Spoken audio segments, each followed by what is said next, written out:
Hey, salut! Puis bienvenue à un autre épisode de mon podcast. Aujourd'hui, là, je rencontre une personne qui a comme mission non seulement d'aider les investisseurs dans pour les aider à justement investir dans l'immobilier, mais aussi, on pourrait dire, à aider la planète à la rendre un peu plus verte, si on veut. Donc, je vous présente mon ami Brian. Salut Brian. Salut, ça va bien? Oui. Vraiment, hey, merci premièrement de m'inviter, en fait, puis d'inviter AB2C Énergie pour ce beau podcast-là. C'est vraiment apprécié. C'est ça, j'ai pas eu le temps de dire ta compagnie, c'est bien AB2C Énergie. Exactement. Avant de commencer, j'ai de quoi te dire. Écoute, Brian, je veux que tu le saches. Brian, c'est un de mes clients. Il a acheté... quelqu'un m'a référé, puis je l'ai aidé à acheter une maison. Et il m'expliquait ce qu'il faisait dans la vie. Puis, je vais être franc avec vous, c'est une des raisons pourquoi j'ai starté un podcast. C'est ça qui... Tantôt, je te disais justement que fallait que je partage l'information que j'avais eue, parce que le métier que tu as, là, il est assez méconnu. Hey, merci, c'est flatteur. C'est vraiment flatteur, je l'apprécie. Donc, parce que c'est vrai que c'est méconnu. Donc, fait combien de temps que tu as ton entreprise, là? Ben nous, en fait, ça va faire 10 ans, en fait. Ben, près de 10 ans qu'on est un groupe conseil en efficacité énergétique. OK, cool. Tu sais, avant de partir l'entreprise, tu sais, bon, je vais vous expliquer un petit peu d'où je viens, vers qu'est-ce qu'on fait, puis vers où on va. Ouais, mais clenche pas mes 3 sujets d'un coup, toi, là. Hein? Commence par d'où tu viens, là. Non, mais tu sais, je le savais de toute façon en étant invité ici aujourd'hui qu'on allait avoir du fun parce qu'on a tout le temps du fun ensemble. Tu sais, moi, je suis... dans le fond, AB2C Énergie, c'est ça. Ça fait 10 ans que ça existe, qu'on aide les gens à faire une différence pour la santé de la planète. Puis naturellement, bien, c'est évolutif, donc c'est palliatif. On a commencé, on va dire, plus petit. Puis là, maintenant, bien, aujourd'hui, on aide les investisseurs immobiliers à avoir des retours sur l'investissement et des retours sur l'investissement autant du côté économique qu'écologique. Parfait, ça. Puis je pense qu'en plus, c'est drôle que tu dis ça parce que la ville, justement, de Drummondville, semble prendre un virage sur tout ce qui était éco-énergique, justement. Donc, ben oui, puis tu sais, je fais une petite parenthèse, mais j'ai travaillé en tant que consultant pour Aéroénergie. Okay. Puis Aéroénergie, en fait, tu sais, des fois, pas tout le monde qui le sait, mais Drummondville a le plus gros quartier industriel, un des plus gros quartiers industriels, en fait, au Québec, puis qui est aussi un très, très beau fleuron économique. Puis, en ayant travaillé pour Aéroénergie, bien, en fait, on a... c'est une grosse entreprise, en fait, là, qui est dans le domaine industriel, qui réduit les gaz à effet de serre par milliers de tonnes. Mais bon, je ne veux pas m'éloigner du sujet. D'où je viens d'une famille d'entrepreneurs. Mon père est entrepreneur de métier depuis que je suis haut comme 3 pommes. Là. Je pense que je ne l'ai jamais vu travailler pour un employeur, en fait. Il a toujours été à son compte. Puis ça a été quelque chose qui était très inspirant pour moi. Puis j'ai travaillé pour lui dans le domaine de l'imotique, de la domotique. Et puis, c'est ce qui a fait... À un moment donné, je me suis dit, non, moi, je ne veux pas être entrepreneur. il était, comment je pourrais dire ça? En fait, tu t'étais dit, moi, ça soit dans une autre vie que je travaille à mon compte. Exactement, parce que je le voyais passer beaucoup de temps. Puis bon, finalement, je veux dire, il y avait quand même un bon retour sur l'investissement. Je me suis dit, non, tu sais, je veux avoir du temps pour ma famille. Qualité de vie, puis je veux passer du temps avec mes enfants. Exactement. Puis je suis une personne très humaine, puis je viens d'une famille très humaine aussi. Puis là, bien, à travers ça, bien, j'ai été ces chantiers avec mon père dans le domaine de l'imotique. Puis c'est ce qui a fait que j'ai voulu me diriger en architecture. Fait que là, j'ai fait une technique en architecture. OK, là, on est dans tes études. Là, oui, tu c'est ça. Tes études. Exactement. Okay. Tu sais, j'explique d'où je viens. J'aime ça. Fait que l'éco, donc, tu as étudié justement en architecture. Oui, c'est ça. Où, à quelle école? J'ai étudié comme technologue en architecture. J'ai fait 2 écoles, en fait. J'ai commencé au cégep Lévis-Lauzon. J'ai fait 2 années là-bas. Puis après ça, parce que ma copine, en fait, venait de Montréal, j'ai terminé mes études à Ville-la-Salle, au cégep André-Laurando. Fait que, tu sais, ça m'a permis de rencontrer, d'ouvrir mon réseau dans le niveau de l'architecture. Puis, tout de suite, quand j'avais pas déjà terminé mon cours, que je travaillais déjà en archi, après ça, j'ai terminé mon cours en archi. Puis là, il y avait un cours qui s'appelait, c'était bâtiment vert. Et puis, à ce moment-là, ça m'a beaucoup attiré parce que je voulais me diriger soit vers le génie de bâtiment ou les bâtiments verts. Puis vraiment, ce cours-là... T'étais assez avant-gardiste parce que c'est pas l'année passée, ça, là, ton cours? Non. puis je te dirais que ce qui est vraiment drôle là-dedans, c'est que quand j'ai tourné à droite m'en aller vers les bâtiments verts, c'était pas très populaire à l'époque. Ben, c'est ça que je dis, parce que là, aujourd'hui, c'est... t'es drette, toi, dans Ben oui, X, puis, là, je parlais de mon père qui était avant-gardiste parce que déjà, il y a 25 ans, il y a 35 ans, dans le fond, il était déjà dans le domaine de l'imotique, de la domotique, ce qui était très avant-gardiste. Il était considéré comme un extraterrestre, en fait, par ses clients. Parce que, hey, tu viens me vendre des bebelles qui allument toutes les lumières, qui allument toutes seules. Puis finalement, tu sais, on était dans les années 90, là, tu sais, où c'était méconnu. Puis, avec les bâtiments verts, ça a été un peu ça aussi. Fait que, tu sais, j'ai toujours été là-dedans. Puis, finalement, ça m'a amené à... J'ai pas fait de cours en génie de bâtiment. Je suis allé faire un cours en ressources énergétiques durables à l'université. Puis là, j'ai compris le marché de l'énergie. Okay. J'ai compris comment ça fonctionnait. Puis tu as trouvé une certaine passion là-dedans, j'imagine. Ben, tu sais...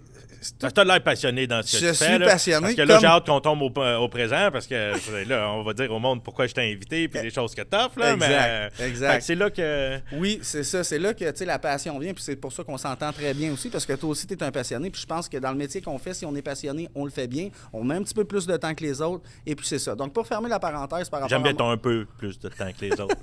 C'est toujours une question de courage, vision, passion. Puis c'est ce qui fait qu'on se démarque des autres. Puis, c'est ça. Là, j'ai fait mon cours en ressources énergétiques durables, puis là, je suis devenu aussi membre de l'Ordre des technologues. Puis, par la suite, pour terminer... T'as un papier bagage. C'est ça, exactement. Tu me permets d'aller tout de suite dans le deuxième sujet, au présent. Donc, moi, j'ai voulu que tu viennes aujourd'hui parce que tu m'expliquais. C'est rendu difficile là, pour quelqu'un qui veut s'acheter des blocs avec la COVID, la hausse des coûts des blocs. Peu importe les maisons, avec les taux d'intérêt qui sont plus élevés aussi. Donc, un investisseur qui va acheter un 5, 6, 7 portes, parce que, juste pour dire, dans le fond, toi, c'est ton dada, c'est à partir de 5 portes et plus que tu me disais. Ouais.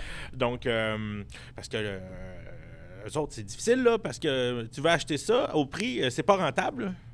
C'est qu'actuellement, avec la valeur marchande, tu sais, les valeurs municipales qui ont comme pas suivi, en fait, autrement dit, on s'est retrouvé avec des bâtiments qui, tu le sais, là, t'en vends des bâtiments, tu fais de l'immobilier, donc, tu sais, on se retrouve avec des gens qui étaient prêts à payer très cher, puis la valeur suit pas. Fait que là, on s'est retrouvé avec, puis le rôle des banques, c'est pas de prendre des risques, donc, ce qu'ils veulent, eux, c'est que sur les chiffres sur papier, quand on rentable avec les baux, puis les taxes, puis les... en tout cas, tout le tralala. Exactement. Puis toi, tu permets... Excuse-moi, je ne l'ai pas trouvé. Ce que je veux dire, c'est que, parce que là, on n'a pas encore parlé, tu permets aux gens, avec tes services, donc avec ta compagnie, quand on fait part, on t'utilise, tu réussis à aider les gens à avoir des prêts qui sont plus longs, tout en ayant une économie d'énergie plus élevée, et avec même, ça touche même le taux, si je ne me trompe pas. Exactement. Le programme APH, dans le fond, ce qui permet... APH Select. Exactement. Le programme APH Select par la CHL. La CHL, pour vous expliquer, là, c'est une assurance sur le prêt. Bon, la majorité des gens le savent. Puis la CHL, justement, post-COVID, parce que, bon, avec la COVID, il y a eu beaucoup d'inflation au niveau des bâtiments, puis que la valeur ne suivait pas. Puis là, on s'est retrouvé avec des taux d'intérêt très bas. Puis là, bon, avec les refinancements, on se retrouvait avec des taux d'intérêt plus hauts. Fait que le programme APH Select a été un petit peu la bouée de sauvetage du marché immobilier pour éviter qu'il crache. On va vulgariser un peu. Ouais. C'est quoi la différence ou les différences d'un prêt conventionnel puis d'un prêt APH Select? C'est que le prêt... La question qui tue, là. Pac! Exact. C'est que dans le commercial, en fait, en ce moment, quand on veut emprunter pour un bâtiment commercial 5 portes et plus, on est à environ, on est entre 35 et 50 % de mise de fonds. OK? Puis la réalité d'un investisseur immobilier, c'est qu'il veut faire croître son parc le plus rapidement possible pour être capable d'avoir le plus de portes possible. Donc, c'est ça, un investisseur immobilier, là, ça fait de l'argent pendant que ça dort. Donc, plus on a de portes, plus on est... C'est facile à dire. Des fois, ils ne dorment pas pantoute. Oui, c'est ça, exact. Puis, c'est ça. Fait que le programme, c'est ça qui permet, en fait. Il permet, dans le fond, d'amortir les bâtiments jusqu'à 50 ans. Il permet d'améliorer le taux d'intérêt. Il permet de diminuer le taux d'intérêt, puis il permet aussi de diminuer la prime. Fait qu'on peut avoir... je te donne un exemple, puis si tu me permets de décrire le programme... Je vais le vulgariser avec. Après, vas-y. C'est ça. C'est que le programme APH Select, la manière dont il est fait, c'est qu'il y a 3 volets. Il y a le volet de l'abordabilité, le volet de l'efficacité énergétique, c'est ce qui nous concerne, et le volet de l'accessibilité. Donc, quelqu'un qui veut financer, lui, pour avoir un plus long amortissement, mais des plus petits paiements, rentrer dans son argent, il peut arriver puis embarquer avec ce prêt de APH Select-là de 3 façons. Oui, exactement. OK. Et toi, tu te spécialises avec l'efficacité énergétique. L'efficacité énergétique, exactement. Puis je recommande pas aux gens d'aller vers l'abordabilité. Puis je pense que la SCHL a voulu un peu se diriger vers là parce qu'il y a la crise du logement, puis être en mesure d'offrir, parce que c'est le marché de l'offre et de la demande. Hein, fait que si tu as moins de logements, ben tu le vends plus cher, tu le loues plus cher. Mais ils ont voulu avec la SCHL, ils ont voulu avec APH Select aller vers l'abordabilité, mais c'est l'efficacité énergétique qui l'emporte parce que sinon, tu te menottes. Tu sais, un investisseur immobilier... Ah, tu veux pas être obligé d'acheter une bâtisse puis de juste vouloir augmenter le loyer parce que sinon, tu n'arrives pas dans ton argent. C'est pas le but, dans le fond. Le but, c'est d'avoir... d'offrir... Comment tu me dis ça? Un locataire, c'est d'offrir ton dollar investi. Tu veux qu'il y ait un retour sur l'investissement le plus rapide. Puis nous, ce qu'on fait, c'est que on offre des subventions en amont pour les honoraires, on offre des subventions en aval pour les mesures d'efficacité énergétique qu'on va recommander. Puis c'est hyper important d'être bien conseillé en amont pour être capable d'avoir le meilleur retour sur l'investissement, sur son dollar investi en efficacité énergétique au final. Okay. Tu peux te faire recommander, je te donne un exemple, de remplacer toutes tes fenêtres puis de remplacer tout l'isolant, puis ça va coûter très cher, mais il n'y a pas de subvention qui est liée à ça. Donc, parce que toi, c'est ça que tu fais. Toi, tu vises les subventions, puis... Moi, ce que je veux, au final, là, c'est que mon client paye le moins cher... c'est que nos clients, en fait, puis que nos clients payent le moins cher possible, qu'ils soient capables d'offrir le plus de confort possible à leurs locataires sans effectuer de rénoviction. Hein? La rénoviction, pour vous expliquer, c'est de mettre les locataires dehors parce qu'il faudrait remplacer l'isolant. Donc, c'est vraiment de trouver un sweet spot là-dedans pour vraiment apporter le plus de value possible pour le client, pour l'investisseur immobilier et ses clients. Et qui sont ses locataires. Sont ses locataires, exactement, okay. exactement. Donc, toi, tu les aides à ce que le locataire, lui, puisse rester à la même place, dans la même bâtisse, tout en ayant plus d'efficacité énergétique, parce que c'est lui qui est le premier. Puis, en plus que le locataire, le propriétaire, lui, il rentre dans son argent sans juste avoir comme objectif d'augmenter les loyers. Là. Exactement, exactement. Nous, on a un côté très humain là-dedans. Je pense que on se parlait là, un petit peu avant, puis moi, ma mission de vie à travers mon entreprise, c'est de contribuer avec des gens moralement et fondamentalement bons vers des résultats sains et durables grâce à mon humanité et ma détermination afin d'améliorer le sort de l'humanité pour nos enfants. Bon. Hey, celle-là, tu l'as pratiqué, hein? Non, mais tu sais, je veux dire, ça me parle. Tu sais, quand que je fais affaire avec un client ou quand que je fais affaire avec un professionnel ou un fournisseur de services ou un courtier, c'est toujours des critères qui doivent être rencontrés. Puis c'est ce qui fait qu'on sert bien nos clients parce que on n'offre pas seulement un service, on offre une valeur humaine qui est derrière. Allons-y pour tout le monde. Oui. Quelqu'un, mettons moi, je veux me lancer pour acheter des immeubles. Puis là, je regarde le prix des 8 et 5 logements, des 6 portes. Là, je commence Puis là, mon courtier, qui est Logan, me dit « Hey, j'ai un contact pour t'aider, moi, dans ton investissement. » Fait que là, je te le réfère. OK? Lui, il t'appelle. Dans le fond, toi, tu vas faire quoi? Qu'est-ce que tu fais quand je t'envoie un client? Admettons, je trouve que tu prenais la bonne direction parce que prenons un cas de figure. Okay? On achète un bâtiment qui est, on va dire, 3 millions, 2 millions. OK? On va dire ça comme ça. Ah oui, c'est ça. Qu'est-ce qui fait que l'investisseur immobilier va plafonner dans ses investissements ou qui va du moins tomber sur un plateau parce qu'un investisseur immobilier veut croître son parc? Donc, qu'est-ce qui va faire que ça va le bloquer? C'est la mise de fonds, souvent. Ou l'état de la bâtisse, parce que des fois, les bâtisses sont maganées, ou encore... il y en a 1 million d'affaires pour se planter. Il y a plein de raisons, mais je veux dire, dans la stratégie d'un investisseur, qui des fois, elle diffère, la stratégie des investisseurs, mais... Les investisseurs immobiliers veulent quand même que leur parc croît. Puis, en ce moment, tu sais, mettons que tu achètes un bâtiment de 2 millions, c'est 1 million de mise de fonds en ce moment dans le commercial parce que tu étais presque à 50 %. Fait que ça fait... C'est difficile Puis c'est aussi difficile, quelqu'un qui va acheter un 6 portes à 800 000, là, je veux dire, tu sais, parce qu'il commence là avant d'acheter des bâtisses. Exactement. Puis le programme APH, lui, ce qu'il fait, c'est qu'il nous permet d'aller financer le bâtiment jusqu'à 95 Ah, fait que tu as besoin de juste 5 de mise de fonds. Juste 5 de mise de fonds. Donc là, dans un bâtiment de 2 millions comme ça, puis là, si je vais faire le cas de figure jusqu'au bout, on achète un bâtiment de 2 millions, on a seulement 100 000 de mise de fonds à mettre. Fait que 500 000 puis 500 000 puis 100 000 $, il y a quand même une différence. Oui, là. Énorme. C'est ce qui fait que c'est souvent un frein dans l'investissement. Admettons que je t'appelle, puis moi j'ai une bâtisse, parce que tu m'expliquais que tu pouvais y aller pour une bâtisse neuve, autant que tu peux aider pour les rénovations avec une bâtisse. Donc tu peux améliorer des immeubles qui sont plus vieux avec un plan justement pour le rendre éco-énergétique. Ouais. Donc, moi je t'appelle, puis j'ai un 6, on va dire un sixplex. Ouais. Je commence là-dedans, puis tu sais.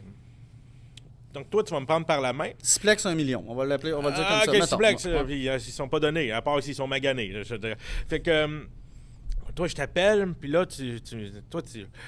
ça va me coûter, parce que le prix ne sera pas le même, parce que pour le rendre éco-énergétique, c'est sûr que j'ai des investissements supplémentaires. Fait que là, la bâtisse est à 1 million, mais le financement, il va falloir emprunter plus parce qu'il faut rendre la bâtisse éco-énergétique. Bien, c'est pas tout à fait comme ça que ça fonctionne. C'est-à-dire que, dans le fond, la banque puis la SCHL va garantir un prêt, dans le fond, sur 40, 45 ou 50 ans. OK? On va avoir, comme j'expliquais, je fais une petite rétrospective, des avantages sur le taux d'intérêt. Plus que tu es en efficacité énergétique, tu peux te qualifier à 50 points et à 100 points. 50 points, c'est 25 d'amélioration d'efficacité énergétique. 100 points, c'est 40 d'efficacité énergétique. Toi, ton but, c'est de te rendre à 40. Ben oui, parce que c'est là qu'on va atteindre... Toutes les subventions. Oui, puis on va être capable d'obtenir... C'est qu'en fait... On vulgarise. Je le sais que c'est plus compliqué que ça, puis je veux pas que tu rentres dans le technique exact, parce que je te suivrais même plus. C'est ta job, ça. C'est ça. Fait que, pour le vulgariser, c'est que si, admettons, on obtient un 100 points en efficacité énergétique, donc un 100 un 100 points, donc un 40 c'est sûr que ça va nous coûter plus cher comme de mesure d'efficacité énergétique. Mais, tu sais, pour Rule of Pounds, on a un bâtiment d'1 million, un sixplex. La personne nous appelle 2 mois avant son financement parce qu'il y a environ 2 mois d'attente. 2 mois? Hey, tu me devances cette question-là, je m'étais mis en note. Fait que 2 mois, OK. Fait que quelqu'un qui achète un sixplex puis il est avec moi, il faut que je prenne une période de 2 mois pour le financement. Exactement. Parce que la SCHS, ça leur prend environ 2 mois pour répondre, pour traiter les dossiers parce qu'ils ont beaucoup de demandes. 90 des bâtiments commerciaux multirésidentiels en ce moment passent par un PHLEC. Fait qu'ils sont, OK. Parce que c'est plus rentable de le faire avec 50 de mise de fonds. Les banques, je veux dire, après, qui va acheter des immeubles à 50 de mise de fonds? Puis, mettons, là, grosso modo, je sais que chaque immeuble, c'est différent, comment atteindre les 100 points. Chaque immeuble, ça doit être différent. Là. Oui, tout à fait. Puis ça, je vais pouvoir le compter tout à l'heure dans quelques petites anecdotes pour être capable de se positionner là-dedans. Mettons, donne-moi des points majeurs là, que ça t'aide à avoir des points. Je sais que tu me parlais des thermopompes. Déjà là, rajouter des thermopompes, ça l'aide. Ouais. À cause que ça consomme moins d'électricité. Je vais faire un cas de figure bien simple. Là. Un 6 logements, OK, qu'on obtient 25 d'efficacité énergétique ou un 6 logements qu'on obtient un 40 d'efficacité énergétique. On va dire bâtiment des années 1970 à peu près. OK? J'ai l'image. Je vois de quoi tu parles. OK. Fait qu'un 25 d'efficacité énergétique va nous donner environ, je te dirais, c'est sûr que ça va être des thermopompes, de l'étanchéité. Les fenêtres, quoi, l'étanchéité? Autrement, ouais, les fenêtres, ça va être de l'étanchéité, mais en fait, le 25 on va être capable de l'obtenir simplement avec des bonnes thermopompes.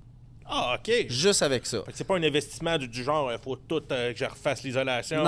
Non. Par contre, dans l'existant, dans le bâtiment existant, parce que tu as aussi d'un cas avec des constructions neuves, puis là, la construction neuve, tu es obligé de te coller sur le code du bâtiment. Puis là, le code du bâtiment est très efficient. Fait que là, ça va nous demander plus d'investissement. Mais revenons à notre cas de figure. Donc, le 25 c'est simplement des thermopompes, puis peut-être tout dépendant de l'étanchéité du bâtiment puis de l'enveloppe. Puis après ça, dans le 40 ça va être des thermopompes, ça va être du LED, puis ça va être de travailler sur l'étanchéité. Ça, c'est des recettes que nous, on va suggérer avec un minimum de coûts parce que les thermopompes, eux, vont être subventionnés. Donc, ben oui, c'est vrai. Puis du LED, ça coûte pas cher. On s'en va au Canac. D'après moi, là, on sort avec... Tu changes jamais tes ampoules quasiment, puis meilleur éclairage. Exactement. Puis l'étanchéité, c'est du caulking. Puis toi, t'envoies quelqu'un sur place pour aller voir tout ça? Oui. De la manière dont on procède, c'est qu'on envoie quelqu'un parce qu'on prend des photos géolocalisées puis datées. Tu ne fais pas juste être en arrière de l'ordinateur. Là. Il faut que tu aies des preuves, il faut être sur place. Fait qu'on va sur place, on prend le pouls du bâtiment, c'est quoi l'enveloppe, c'est où sont les ouvertures, c'est quoi les types de mécanique, on ramène ça au bureau, on fait la simulation, on a une consommation, on établit ensuite les améliorations qui doivent être faites pour atteindre les recommandations. Naturellement, moi, je passe toujours en vérification des optimisations parce que je connais toutes les mesures d'efficacité énergétique qui sont disponibles. Bien, pas qui sont disponibles, mais toutes les mesures d'efficacité énergétique, on les a classées par rapport au retour sur l'investissement. Ouais, dans le fond, moi, je t'appelle puis tu fais tout ça. Exactement. Ah, c'est bien plus simple de même. Mais, tu sais, grosso modo, notre service, il est différent des autres fournisseurs. Okay. Puis c'est pas pour nous vanter, mais nous, on prend le client par la main. On est un service intégré verticalement en consultation. On prend le client par la main, on connaît le programme, puis on l'amène jusqu'au bout avec le meilleur retour sur l'investissement possible. Donc, il y a des subventions qui sont possibles pour les honoraires. Excusez-moi, je parle vite, là, mais c'est pour rentrer dans le temps. Là, laisse-moi finir. Non, c'est ça. Il nous a dit qu'il restait 10 minutes, mais je veux dire, on en prendra 10 de plus. Parce que j'aime bien le sujet. Je te l'avais dit qu'on allait avoir du fun. Je le sais, ça passe encore plus vite. Donc, toi, tu aides les gens, est-ce que ça leur coûte moins cher parce que ça tombe sur 50 ans au lieu de 25? Ouais, c'est ça. Fait que ça et ils donnent moins de cash down, donc ça les permet à eux autres de peut-être d'avoir une vision différente. De 50 à 5 quand même, un game changer. Après ça, le taux d'intérêt est un peu différent à cause de la prime CHL. Non, le taux d'intérêt est plus bas et la prime aussi. Ah oui, c'est les deux. Okay. Fait que on frappe sur tous les fronts. Avec tout ça, ta bâtisse va consommer moins d'électricité. Oui, puis tu sais, ce qui est arrivé, c'est que moi, je viens du milieu industriel. Je suis habitué de travailler avec toutes les subventions sur le marché. Fait qu'on a amené cette expérience-là dans le programme APH. C'est ce qui fait la différence parce que c'est les gens, là, ce qui arrive, là, c'est qu'ils se font donner des rapports, puis là, ils ont de l'efficacité énergétique à rencontrer. Mais cette efficacité énergétique-là, des fois, elle coûte 100 000 elle coûte 150 000 Puis là, les clients sont pris avec la patate chaude. Moi, j'en ai souvent des clients qui viennent me revoir puis qui me disent « Hey, regarde, Brian, on leur fait le rapport. » Puis là, ben, j'ai des honoraires, j'ai des subventions pour les honoraires. C'est ça que j'allais dire. Fait qu'en plus de tout faire ça, le gouvernement, il va te payer pour aider le monde. Ils vont, dans le fond, payer. Ils vont aider le client. Je fais affaire avec toi, le client, mais c'est toi qui vas remplir toute la paperasse pour qu'il y ait sa subvention. Oui, exactement. Fait qu'en plus des honoraires que toi, tu charges, il y a une partie au client que c'est le gouvernement qui te paye. C'est pour ça qu'on est un petit peu victime de notre succès aussi, parce que les gens sont un petit peu perdus là-dedans. Ils se retrouvent dans un domaine qui est assez méconnu, puis ils se retrouvent à se débrouiller avec tantôt, je disais la patate chaude, mais après ça, il faut que tu les installes, tes mesures d'efficacité énergétique. Tu as 1 an pour le faire.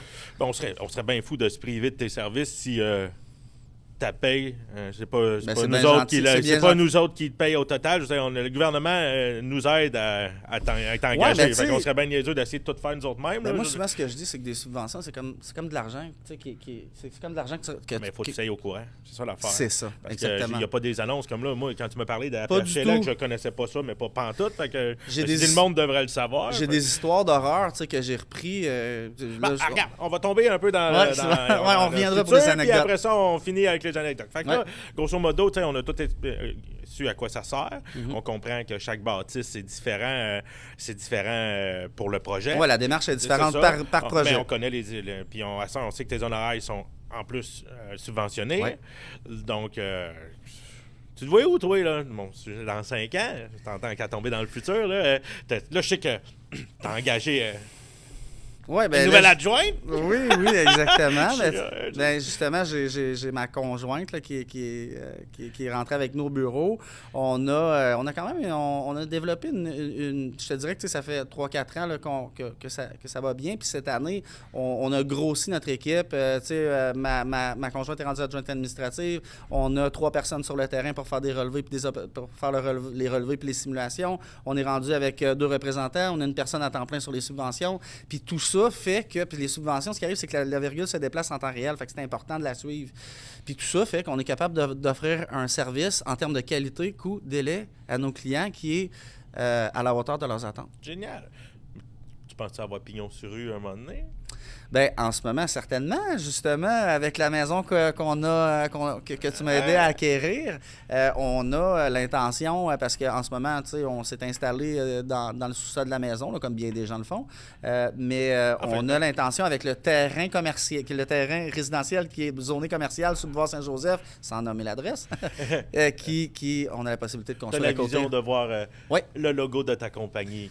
Exactement, mais AB2C Énergie. Plus qu'un logo, plus qu'un bureau, notre but, c'est de faire une différence pour la santé de la planète. Puis, tu sais, tu l'as vu là, dans ma phrase de 23 kilos. Ma phrase de 23 lignes de tantôt. Tu sais, c'est d'aider les gens. Tu sais, c'est de les aider d'une manière écologique, mais d'une manière économique. Parce que, tu sais, demain matin, c'est nos enfants qui vont vivre sur la planète sur laquelle on habite habituellement. Puis plus on va pelleter par en avant, plus on va leur léguer quelque chose qui va être difficile à ramener, on va dire, de manière convenable. Je suis bien content. Tu as trouvé, je pense que tu as trouvé ta vocation. Tellement. Ouais, moi, je me lève le matin, j'ai tellement de fun. Il y a quelqu'un d'intelligent un jour qui m'a dit, tu sais quoi, une vocation? 3 choses. Okay? Il m'a dit, une vocation, c'est quelque chose que tu aimes faire. OK, c'est important. La passion. Ah, oui. La deuxième chose, c'est quelque chose que tu es bon. Parce que quand tu es passionné, tu le fais bien. Moi, j'aime bien gros chanter, OK? Mais à part sous la douche, j'aime bien aimer ça, je suis pas bon. OK? Je savais qu'on avait plusieurs points en commun, Logan. La troisième, c'est contribuer à la société. C'est une vocation, c'est quelque chose que tu aimes, que tu es bon, puis qui contribue à tout le monde.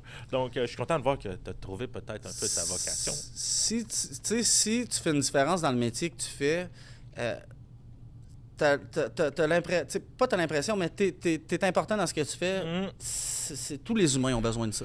Fait que c'est ta vision à long terme, c'est ça. Ouais. Bon. Ben, t'es bon dans les anecdotes. Donc, ben, tu sais, là, tantôt, on parlait d'anecdotes en lien avec l'efficacité énergétique. Ben, tu sais, je vais vous donner 2 cas. Là, en ce moment, il y a une anecdote où on est dans un bâtiment 230 unités. 230 unités dans le secteur de Lévis ou construction neuve. OK? Quelqu'un qui se fait bâtir 230... Oui, ça, c'est un projet qu'on vient de terminer là, il n'y a pas plus tard qu'une semaine. Okay. Puis, tu sais, je veux dire, on est vraiment fiers de ça parce qu'obtenir 40 % à Québec, c'est difficile en aérothermie. Avec des frais d'implantation, là, je ne veux pas trop rentrer dans le technique. Non, c'est ça. Je veux rester at large, mais l'idée qu'il faut comprendre là-dedans, c'est que on a réussi à diminuer de 40 % l'énergie. On a fait rentrer une tarification bi-énergie à 4 sous le kilowattheure au lieu d'à 9 sous le kilowattheure. Puis cette personne-là paye l'énergie dans le bâtiment pour les 230 unités. Il loue les plages chauffées éclairées, lui. Oui, fait que là, puisqu'on a réussi à descendre la dépense très bas, va faire que les frais d'opération vont être faciles à assumer. Puis à ce moment-là, bien, naturellement, le projet devient très rentable. Et avec APH, la manière dont ça fonctionne, c'est quand on est capable de diminuer la dépense et d'augmenter les revenus, on top le financement. Donc, on a eu 95 % de financement dans un projet de construction neuve avec un minimum d'implantation. Là, on est en train... Ça, c'est ton succès. C'est un petit peu ton succès de l'année. Le succès, ouais, c'est comme le vent de fraîcheur là, qu'on a, mais on est toujours là-dedans dans le développement parce qu'on n'a pas la tête dans le guidon. Puis c'est ce qui fait qu'on fait la différence parce qu'on propose des solutions qui sont innovantes. Ah ben, félicitations pour ton beau projet, mon gars. Ouais. Puis j'en ai une autre petite anecdote. C'est l'implantation de centres de données. OK? C'est-à-dire que les centres de données, vous le savez, avec l'intelligence artificielle, il y a... Quand tu achètes des serveurs, tu peux louer tes serveurs, puis là, à ce moment-là, ben, ils vont te payer pour louer tes serveurs. Puis là, ce qu'on a fait, c'est qu'on a réussi à revaloriser l'énergie qui est dégagée par les serveurs. OK. Pour chauffer le bâtiment. Fait qu'on tasse la dette énergétique complètement. Fait que toi, tu utilises justement tous les serveurs de l'immeuble qui sont utilisés pour le bien de l'immeuble, puis ils chauffent l'immeuble. Exactement. Fait que là, tu sais, c'est fort. On réutilise cette chaleur-là qui devrait être émise à l'atmosphère, puis on chauffe le bâtiment en totalité. Donc, imagine-toi, ce bâtiment-là, tu le possèdes, on tasse ta dépense au complet au niveau de l'énergie pour laquelle tu payais l'énergie pour le bâtiment. Puis, en plus qu'on a tassé cette dette énergétique-là, ben, tu es capable de faire un petit peu de sous avec ton centre de données. Fait que tout le monde en profite. Puis, le client profite, le client du client profite, tout le monde en profite. J'en ai une anecdote. Moi aussi, te concernant. Ah, cool! Vas-y. Je pensais à ça. Écoute, j'ai trouvé ça très drôle parce que, tu sais, on était voir la maison que tu as voulu acheter. Oui. Donc, on s'est pointé là-bas. Tu sais où je m'en vais, hein? Puis là, je suis là. Hey, puis je suis habitué d'être avec des clients. Puis, tu sais, chaque type de client a il y en a qui faut. Des exigences? Non, ben, il focus genre sur tel type d'affaires. Il y en a que c'est la cuisine. Il y en a que c'est des salles de bain. Il y en a que c'est les chambres. Puis, il y a tout type. Mais t'étais le premier qui arrivait, là. Puis là, le gars, hey, moi, là, le mur, là, face au soleil, là, je vais faire une chose. Toute l'énergie va se repartir. Puis là, moi, je suis comme. Hein? Ah, je te dis, ça me coûtera plus rien d'électricité. Je suis content que tu nous amènes là parce que là, on là, je suis comme, mais là, chez nous, qu'est-ce que tu peux faire? Je suis content que tu nous amènes là parce que quand que je dis qu'on n'a pas la tête dans le guidon, qu'on est en recherche et développement continu, ben, je suis en train de transformer cette maison-là en laboratoire complètement. OK, tu vas faire des tests avec. Puis, c'est déjà le cas. J'ai déjà monté le plan, puis j'ai déjà, avec mes conseillers en efficacité énergétique, je leur ai donné le mandat, on a établi le plan, puis on est en train de... tu vas même pouvoir offrir des services pour les maisons, ça continue. Oui, puis ça va devenir aussi une vitrine technologique. Ouais, ben c'est bon, ça. OK, écoute, je pense que on en a donné de l'info aujourd'hui, mon gars. Hein? Oui, puis n'hésitez pas. Si vous avez des questions, vous pouvez nous contacter. On est vraiment là pour vous aider à rendre vos projets écologiques, mais économiquement viables aussi. Parce que faut pas penser que l'écologie puis l'économie, c'est deux secteurs en parallèle. C'est des secteurs qui finissent par se croiser. Ils se sont croisés. Le gouvernement nous a aidés à les croiser avec les subventions. Mais ce qui arrive aussi, c'est que le gouvernement, là, je l'ai compris dans mon cours en ressources énergétiques durables, c'est bonus-malus. Bon. Donc, bonus, c'est les subventions. Mais après ça, ils nous attendent avec la réglementation qui s'en vient. Donc, 125 $ la tonne de GES émise bientôt, les normes ESG, la cote du bâtiment qui commence à être de plus en plus exigeant. Fait que j'invite, justement aussi avec les normes ESG. Les normes ESG, je ferme la parenthèse là-dessus, c'est en lien avec les banques. Maintenant, qu'on veut emprunter là, des montants ou qu'on veut se procurer des bâtiments, il va falloir répondre aux normes ESG. Environnement, sociabilité et gouvernance. Mais c'est ça. Ça sera pas ma prochaine saison. C'est ça, exactement. Faut s'en Parce garder qu'on pourrait en parler encore longtemps. Non, je pense que c'est pas mal ça qui conclut notre épisode. Puis je suis vraiment content de t'avoir eu. Encore une fois, je te remercie de nous avoir reçus. C'est vraiment le fun. Merci à tout le monde. Nous, je dis m'avoir reçu, mais je parle de la B2C Énergie. Pas trop. Merci à tout le monde. Hey, salut gang! On se revoit bientôt pour un autre épisode.